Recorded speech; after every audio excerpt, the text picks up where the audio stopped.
মুসলমান 60 বছরের জিন্দেগি অতিবাহিত হয়ে গেছে, দুয়ার লাজ্জত এখনো পায় না। মুসল্লি 5 ওয়াক্ত নামাজ মসজিদে এসে আদায় করে, দুয়ার স্বাদ পায় না, লাজ্জত পায় না। কারণ দোয়া করার দ্বারা দিলের ভিতরে, অন্তরের ভিতরে যত জমাট ভাব আছে, পেরেশানি আছে, এইগুলি দূর হয়ে যায়। আমি আপনি দুনিয়াবি যতই পেরেশানির মধ্যে থাকি, এক সময় আপনি একটু দোয়া করে দেখেন, আসমানের দিকে 2টা হাত উত্তোলন করে দোয়া করে দেখেন, দেখবেন তো আল্লাহ কসম করে বলতেছি, আপনার অন্তরের পেরেশানি আল্লাহ তাআলা কি করে দিবে, দোয়া করে দূর করে দিবে। মা ইউসনাহু আহলে জমি আপনি খতা সে, মা ইউসনাহু আহলে জমি আপনি খতা সে, তকদীর বদল जाता है मुझ तौर के दुआ से।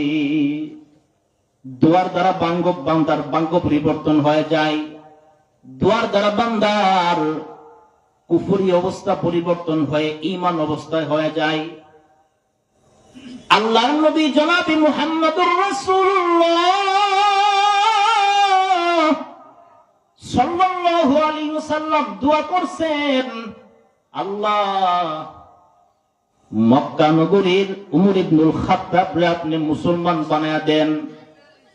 উমরকে আপনি মুসলমান বানাইয়া ইসলামকে আপনি শক্তিশালী করেন। কারণ উমর ইসলামের বড় শত্রু। নবীজি দোয়া করছেন। আল্লাহর নবীর জবানটা পাক ছিল, পবিত্র ছিল। নবীজি সন্ধ্যাবেলা হযরত উমরের জন্য দোয়া করছেন। পরের দিন সকালবেলা হযরত উমর ইবনুল খাত্তাব মুসলমান হওয়ার জন্য আল্লাহর নবীর পায়ে এসে চুম্বন করল। দোয়ার কেমন পাওয়া! দোয়া কবুল হওয়ার জন্য তো কি আছে, শর্ত আছে। পাক জবান লাগবে, খাবারটা পবিত্র লাগবে, হালাল রাখবে, গেজাটা হালাল রাখবে। হারাম খাইয়া হারাম বক্ষণ করে দোয়া করলে দোয়া কবুল হবে না। হারাম পোশাক পরিধান করলে দোয়া কবুল হবে না। হারাম বিছানায় ঘুমাইয়া দোয়া করলে দোয়া কবুল হবে না। বান্দার জন্য যদি দোয়া কবুল হয়ে যায়, বান্দার উপর আসমান থেকে সরাসরি রহমত বর্ষণ হইবে। কি বলেন, আমাদের জিন্দেগিতে দোয়া করার প্রয়োজন আসেনি? প্রয়োজন অবশ্যই আছে। অনেকে আমরা নিজে অসুস্থ দোয়া করি। একজন আল্লাহওয়ালা রে একজন দুনিয়াদার বলছিল, ওগো আল্লাহওয়ালা, দুনিয়ার এমপি মন্ত্রীর বাউ করলে 50,000 টাকা হইলে বাউ হয়ে যায়। খুনের মামলায় 1 কোটি টাকা দিলে এমপি মন্ত্রী বাউ হয়ে যায়, কেস নাকচ করে দেই। বলেন না গো, যিনি আসমান বানাইছেন, যিনি চন্দ্র সূর্য বানাইছেন, সেই মাওলা আল্লাহ তাআলারে বাউ করলে দুনিয়ার কত হাজার টাকার প্রয়োজন? বলেন না, প্রয়োজন আছে? আল্লাহ তাআলা আমাদের জন্য আসমান বানাইছেন, জমিন বানাইছেন। আসমান আমাদের প্রয়োজনের জন্য বানাইছেন। জমিনের খাজানা, জমিনের নিয়ামতগুলি আমাদের সুখ শান্তি আরামায়েশের জন্য বানাইছেন, আল্লাহর জন্য না। এই জন্য একজন বুজুর্গ দোয়ার মধ্যে বলতো, আল্লাহ আসমান এবং জমিনের যত খাজানা, যত নিয়ামত, সবগুলি তুমি তোমার বান্দার জন্য বানাইছো। আমিও তোমার একজন ফকির বান্দা, আমার উপর তোমার সম্পদের নিয়ামত বর্ষণ করো। তো দুনিয়াদার বলতেছে, ও আল্লাহর ওলি, দুনিয়ার চেয়ারম্যান, এমপি, মন্ত্রী, মেম্বারকে বাউ করলে অল্প টাকায় বাউ হয়ে যায়, কিন্তু আল্লাহরে বাউ করলে কিসের প্রয়োজন? আল্লাহর ওলি বলেন, শেষ রাত্রে যখন মানুষ আরামের বিছানায় ঘুমাইয়া থাকে, এমন নিশির দুনিতে যদি 2 রাকাত তাহাজ্জুদ নামাজ পড়িয়া আসমানের দিকে 2 হাত উত্তোলন করে আল্লাহকে একটা ঢাক দিতে পারো, তাহলে আল্লাহ তাআলা তোমার জন্য বাউ হয়ে যাইবে। जो तू मेरा तो सब मेरा, जो तू मेरा तो सब मेरा, फलक मेरा ज़मीन मेरी, अगर तू एक नहीं मेरा तो कोई शय नहीं मेरी। আল্লাহ যার জন্য হয়ে যায় দুনিয়ার সবকিছু তার জন্য হয়ে যায়। আপনার আমার জন্য যদি আল্লাহ হয়ে যায় দুনিয়ার সমস্ত মাখলুকাত আপনার আমার খাদেম হয়ে যাইবে।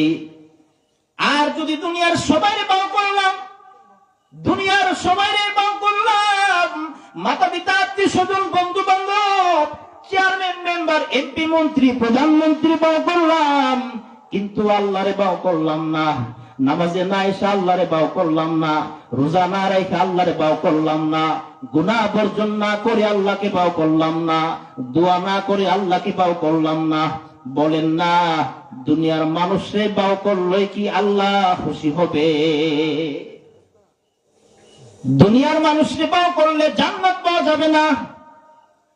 আর আল্লাহরে বাউ করে লাইছে বান্দা, আল্লাহর নবীরে বাউ করে লাইছে, তো তার জন্য সে যদি 1 ওয়াক্ত নামাজও না পড়ে তার জন্য আল্লাহ তাআলা এই দুনিয়ার একটা দুনিয়া নয় 10টা দুনিয়ার সমান একটা জান্নাত তারে আল্লাহ দান করবে। আল্লাহর নবী সাল্লাল্লাহু আলাইহি ওয়াসাল্লাম খয়বরের যুদ্ধে যাইতেছেন। খয়বরের যুদ্ধ অবস্থায় কাফের একজন গোলাম আল্লাহর নবীর হাতে আইসা কি হয়েছে, মুসলমান হয়ে গেছে। আল্লাহ রাসূল বলতেছেন তুমি যে মুসলমান হইছো ইসলামের সব বিধানগুলি তুমি পালন করতে পারবানি। কাফের গোলাম মুসলমান বলতেছেন ওগো আল্লাহর নবী বলেন তো এখন আমার উপর ইসলামের কি বিধান, এখন আমি কি করব? আল্লাহর নবী বলতেছেন এখন তোমার জন্য সবচাইতে উত্তম হইল আল্লাহর রাস্তায় জিহাদ করা। কিতাবে বর্ণিত আছে সে পুটলির মধ্যে রাইখা কিছু খেজুর খাইতেছিল, খেজুরের পুটলিটা দূরে নিক্ষেপ কইরা তরবারি হাতে লইয়া দৌড়াইয়া যুদ্ধের ময়দানে চলে গেছে। বহু সংখ্যক কাফেরকে সে হত্যা করছে, জাহান্নামে পাঠাইয়া দিছে। মধ্যখান দিয়ে একটা তীর আইসা তার দেহের মধ্যে বিঁধা গেছে, অমনি করে সে তীরের আঘাতে লুটাইয়া জমিনে পয়রা শাহাদত বরণ করছে। আল্লাহর নবী সাল্লাল্লাহু আলাইহি ওয়াসাল্লাম ওনার মুসলমান সাহাবীর লাশটাকে দেখে মুস্কি হাসতেছে আর বলতেছে তুমি এমন একজন জান্নাতি যে জান্নাতি দুনিয়াতে 1 ওয়াক্ত নামাজ পড়ার প্রয়োজন হইছে না, 1 বেলা রোজা রাখার তৌফিক হইছে না, মাল সম্পদ যাকাত দিবার সুযোগ তোমার হইছে না, ইসলাম গ্রহণ করছো আর তোমার জন্য আল্লাহ তাআলা জান্নাত ওয়াজিব করে দিছে। কারে বাউ করছে? আল্লাহরে বাউ করছে। जो तू मेरा तो सब मेरा, जो तू मेरा तो सब मेरा, फलक मेरा ज़मीन मेरी, अगर तू एक नहीं मेरा तो कोई शय नहीं मेरी। আল্লাহ যদি আপনার জন্য হয়ে যায় আপনার সবকিছু আল্লাহ তাআলা জিম্মাদারি নিয়ে নেবেন। আল্লাহ যদি আপনার হয়ে যায় আল্লাহ আপনার রিজিকের পেরেশানি দূর করে দিবেন। আল্লাহ যদি আপনার হয়ে যায় আপনার ছেলে মেয়ের বিবাহের পেরেশানি আল্লাহ তাআলা দূর করে দিবেন। আল্লাহ তাআলাকে যদি বাউ করা যায় ছেলে বিদেশের মাটিতে আছে, সব পেরেশানি কে দূর করবেন? আল্লাহ। সাহাবী বলতেছেন ওগো আল্লাহর নবী, মুসলমান সাহাবী যে খয়বরের যুদ্ধে শাহাদত বরণ করলো আপনি কেন হাসতেছেন, মুস্কি হাসতেছেন? আল্লাহর নবী বলেন, আমার আল্লাহ তাআলা আমার এই সাহাবীর শাহাদতের কাণ্ড দেখে মুস্কি হাসতেছেন, এই জন্য আমি রাসূলও মুস্কি হাসতেছি। আল্লাহ কেন মুস্কি হাসতেছেন? এই সাহাবী ইসলাম গ্রহণ করার পরে নামাজও পড়ে নাই, এক ওয়াক্ত নামাজ পড়ে নাই, পর্দার কোনো প্রয়োজন হয় নাই, রোজা রাখার প্রয়োজন হয় নাই, ইসলামের আরো যত বিধি বিধান আছে এইগুলির মানার প্রয়োজন হয় নাই, শুধুমাত্র কারে রাজি করছে? আল্লাহকে রাজি করছে। এই জন্য বিনা নামাজেই সে তার ঠিকানা জান্নাতের মালিক বানায়া ফেলছে। এই জন্য মেরে মুহতারাম ভাই, দোস্ত বুজুর্গ, দোয়া করার প্রয়োজন আসেনি? দোয়া করার প্রয়োজন আছে। আল্লাহ বলেন, ওয়াকালা রাব্বুকুম উদউনি আস্তাজিব লাকুম। বান্দারে আমার দরবারে চাও, দোয়া করো। বান্দারে তোমার দেশের প্রধানমন্ত্রী যেমন দোয়া করলে আমি তোমার দোয়া কবুল করি, তার দোয়া কবুল করি। তোমার এলাকার ফকির বান্দাও যদি আমার দরবারে চাই, আমি আল্লাহ খুশি হইয়া তার দরবারে তার দোয়াগুলি কবুল করি। বান্দা দোয়া করার দ্বারা কি হয়ে যায়? ইসলাম থেকে খারেজ হয়ে গেছে, আবার মুসলমানে ফিরে আসে। খাজা মুজাদ্দিদ আলফে সানি রহমাতুল্লাহ আলাইহি বহুত বড় এক আল্লাহর ওয়ালি ছিল। আমাদের হিন্দুস্তানের এক বড় আল্লাহর ওয়ালি ছিল মুজাদ্দিদ আলফে সানি ইমামে সির হিন্দি রহমাতুল্লাহ আলাইহি। আমরা তো আমাদের এই চর্ম দুই চোখ দ্বারা দেখি, কিন্তু আমাদের প্রত্যেকের কলবের ভিতরে আল্লাহ তাআলা দুইটা আধ্যাত্মিক চোখ দান করছে। এইগুলি দ্বারা একমাত্র তারাই দেখতে পারে যারা আল্লাহ তাআলাকে বাউ করছে, যারা গুনার কাজ বর্জন করে, যারা পর মহিলাকে দেখে না, যারা টেলিভিশন দেখে না, যারা মোবাইলে নগ্ন ছবি দেখে না, যারা হারাম বর্জন করছে, যারা দুনিয়াবি নাজেস কার্যকলাপ বর্জন করছে, তারাই তাদের অন্তরের চোখ দ্বারা ইহজগৎ এবং পরজগৎ দেখতে পায়। এইগুলোরে বলা হয় বসীরত, আধ্যাত্মিক চোখ। মুজাদ্দিদ আলফে সানি রাহমাতুল্লাহি আলাইহি মুরাকাবা করতেছেন, আল্লাহ তাআলার সঙ্গে দিনের সম্পর্ক করতেছেন। মুরাকাবা করতে করতে মুজাদ্দিদ আলফে সানি রাহমাতুল্লাহি আলাইহি দেখেন ওনার সময়ে একজন আল্লাহওয়ালা শায়েখ আবু আইয়ুব লাহুরি পাঞ্জাবি, শায়েখ আবু আইয়ুব লাহুরি পাঞ্জাবি, উনাকে দেখছেন। মুজাদ্দিদ আলফে সানি রাহমাতুল্লাহি আলাইহি মুরাকাবা করতেছেন। মুরাকাবার মধ্যে মুজাদ্দিদ আলফে সানি ওই যে আরশে আযমে লৌহে মাহফুজে যে তাকদীর লেখা আছে, এই তাকদীর তিনি কি করতেছেন? পাঠ করতেছেন। সুবহানাল্লাহ।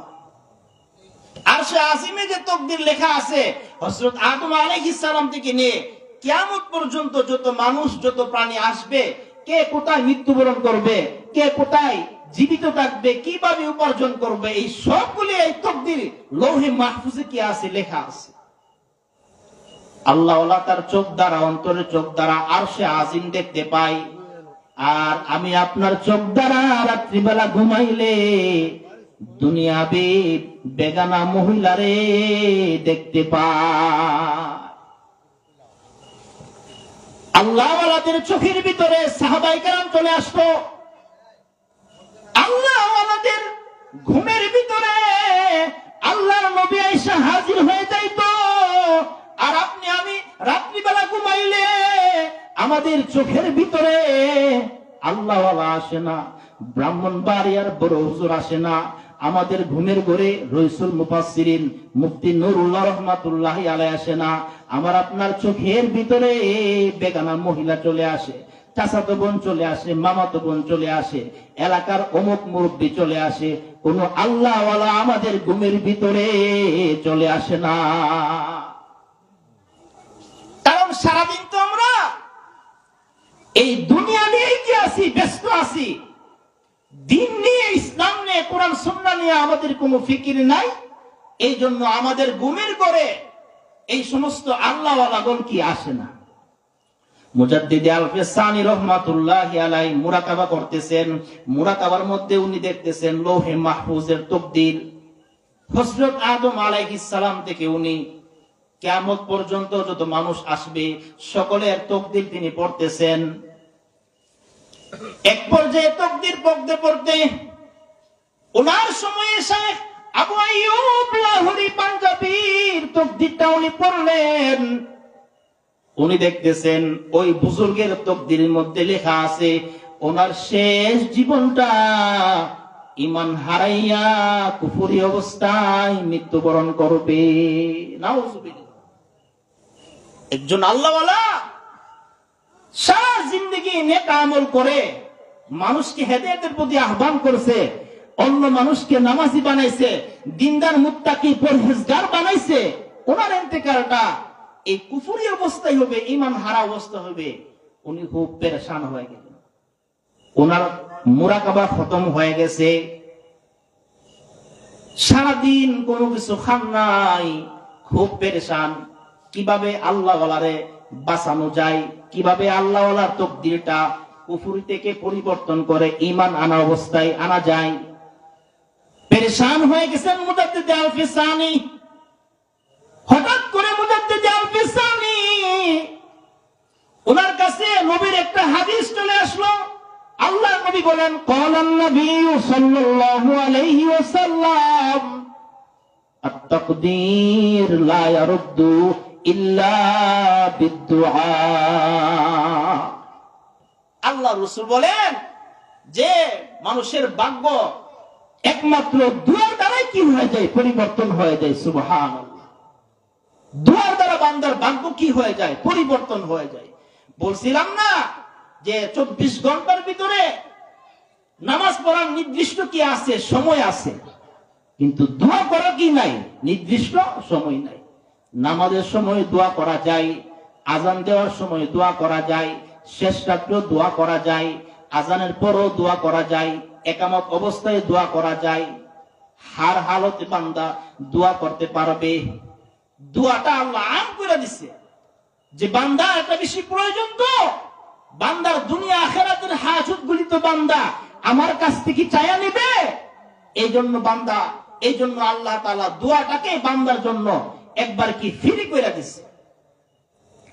মুজাদ্দিদ আল-ফিসানি রাহমাতুল্লাহি আলাইহি ইমামে সিরহিন্দি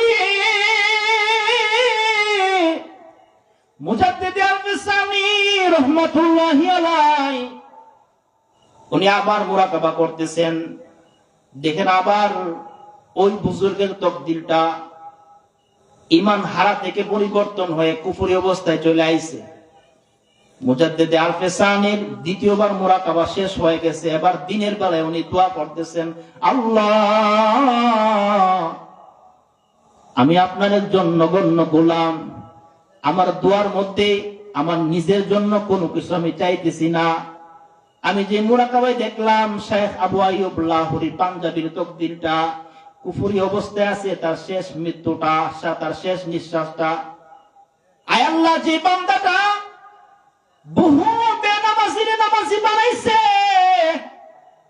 যে আবু আইয়ুব লাহোরী বহু বেদিনীরে দিনদার মুত্তাকি নামাজি পরহেজগার পর্দানিশীন বানাইছে, এমন একজন আল্লাহওয়ালার শেষ জীবনটা, শেষ নিঃশ্বাসটা কোন এক কারণে কুফরি অবস্থায় তার মৃত্যু হবে। আল্লাহ এটা তো সহ্য করা সম্ভব না। আপনি আহকামুল হাকিমিন, আপনি কারনেওয়ালা জাত, আপনি মেহেরবানি করে আবু আইয়ুব লাহোরীর ইন্তেকালটা আপনি পরিবর্তন করে ঈমানি অবস্থায় দিয়া দে। অন্যের জন্য দোয়া করলে ক্ষতি নাই। আপনি দূর দেশের মানুষের জন্য দোয়া করবেন তো ফেরেশতারা সবার আগে আপনার নামটা লিখব। আল্লাহু আকবার। মা ইউসনাহু আহলে জমি আপনি খতা সে, মা ইউসনাহু আহলে জমি আপনি খতা সে, তকদীর বদল জাতা হে মুঝ দর কে দুয়া সে। দুয়ার দ্বারা ভাগ্য পরিবর্তন হয়ে যায়, দুয়ার দ্বারা অভাব দূর হয়ে যায়, দুয়ার দ্বারা পেরেশানি দূর হয়ে যায়, দোয়া করার দ্বারা অন্তরের জমা পাপ দূর হয়ে যায়। মুজাদ্দিদ আল-ফিসানি রাহমাতুল্লাহ আলাইহি দোয়া করলেন ওই বুজুর্গের জন্য। পরের দিন মুজাদ্দিদ আল-ফিসানি আবার মুরাকাবা করতেছেন। এবার তিনি আবার ওই লৌহে মাহফুজের বান্দাদের মাখলুকাতের তাকদীরগুলি পড়তেছেন। এক পর্যায়ে পড়তে পড়তে ওনার সময়ের শেখ আবু আইয়ুব লাহোরী পাঞ্জাবির তাকদীরটা উনি পড়তেছেন। এবার দেখতে পাইতেছেন মুজাদ্দিদ আল-ফিসানির দুয়ার বরকতে এই শেখ আবু আইয়ুব লাহোরীর ইন্তেকালটা আল্লাহ তাআলা পাক্কা মুমিন অবস্থায় দান করবেন। কাদেরে কুদরতুদারি কাদেরে কুদরতুদারি হরচ খাহি আকুনি মুরতারা তো জানে বখশি জিন্দারা মুরদা কুনি। কাদেরে কুদরতুদারি বরকামাল আনতা হাসবি আনতা রব্বি যুল জালাল। পাহাড়ের মধ্যে মিষ্টি পানির ঝর্ণা কে পয়দা করেন? আল্লাহ। অথল গভীর সমুদ্রের মধ্যে পাহাড় কে নির্মাণ করেন? আল্লাহ। পিতামাতা ছাড়া দুনিয়াতে সন্তানকে পাঠান, আল্লাহ পাঠান। আল্লাহ তাআলা সবকিছু করতে পারেন। আল্লাহ তাআলা যদি সবকিছু করতে পারেন, 18,000 মাখলুকাতের খাবার যদি আল্লাহ তাআলা দিতে পারেন, একজন মুমিন বান্দার রিজিক যদি তার ঘরে পৌঁছায়া দেন, একজন কাফের বান্দার রুজি রোজগারে যদি আল্লাহ তাআলা বরকত দেন, তাহলে আমরা ঈমানদার হিসাবে আল্লাহর দরবারে নিজের প্রয়োজনগুলি চাইতে পারি না। এই জন্য দোয়া করা দরকার। 3 দিন ব্যাপী তাফসীর মাহফিল হবে। প্রত্যেক দিনই শেষ নাগারে দোয়া হবে। সকলে আমরা কি করব? দোয়ার ইহতিমাম করব। আমার পরবর্তী মেহমানে নিয়ে আসেন, আমার ব্যথা শুরু হয়ে গেছে। তো মেরে মুহতারাম ভাই দোস্ত বুজুর্গ, 3 দিন ব্যাপী তাফসীরুল কুরআন মাহফিল হবে। বহুত বড় বড় আল্লাহওয়ালা বুজুর্গগণ আসবেন। আমরা সকলে ইনশাআল্লাহ প্রত্যেক দিন আসবো, আমাদের বন্ধু বান্ধবদেরকে নিয়ে আসবো এবং প্রত্যেক দিন দোয়ার ইহতিমাম করব। 5 ওয়াক্ত নামাজ বলে দোয়ার ইহতিমাম করব, হার অবস্থায় দোয়ার ইহতিমাম করব, তাহাজ্জুদ নামাজ পড়ব। এখন তো রাত্র অনেক বড়, শীতের দিন চলে আসে না, রাত্র অনেক বড়। 8টার সময় ঘুমাইলে যদি আপনি 4টার সময় ওঠেন, প্রায় 10 ঘন্টা সময়। একজন মানুষ 8 ঘন্টা ঘুমাইলে তার শরীর সুস্থ থাকার জন্য যথেষ্ট। আপনি শেষ রাত্রিটা কয়েক রাকাত তাহাজ্জুদ নামাজ পড়েন, তাসবিহ তাহলিল গুলি পাঠ করে একটু লম্বা চূড়া দোয়া করেন, আল্লাহ তাআলা অবশ্যই আপনার দোয়া কবুল করবেন। আমাদের যে ব্রাহ্মণবাড়িয়ার মুফতি ফজলুল হক আমিন সাহেব রহমাতুল্লাহ আলাইহি ছিল, সকলে ওনার নাম শুনছেননি? এত বড় হয়েছে এমনি না, বলা হয়েছে উনি যখন জামিয়া নুসিয়া মাদ্রাসায় ছাত্র অবস্থায় পড়াশোনা করত, বলা হয়েছে যে উনি এশার নামাজের পরে আসমানের দিকে দোয়ার জন্য হাত উত্তোলন করত, ফজর পর্যন্ত উনি দোয়া করতেই থাকতো। আল্লাহু আকবার। বড়রা এমনি বড় হইছে না। এই জন্য মেরে মুহতারাম ভাই দোস্ত বুজুর্গ, আমরা মাহফিলে সকলে আসি, মনোযোগ সহকারে উলামায়ে কেরামের বয়ানগুলি শ্রবণ করি। আল্লাহ তাআলা আমাদের সকলকে তৌফিক দান করুক। সকলে বলি আমিন। ওয়া আখিরু দাওয়ানা আলহামদুলিল্লাহি রাব্বিল আলামিন।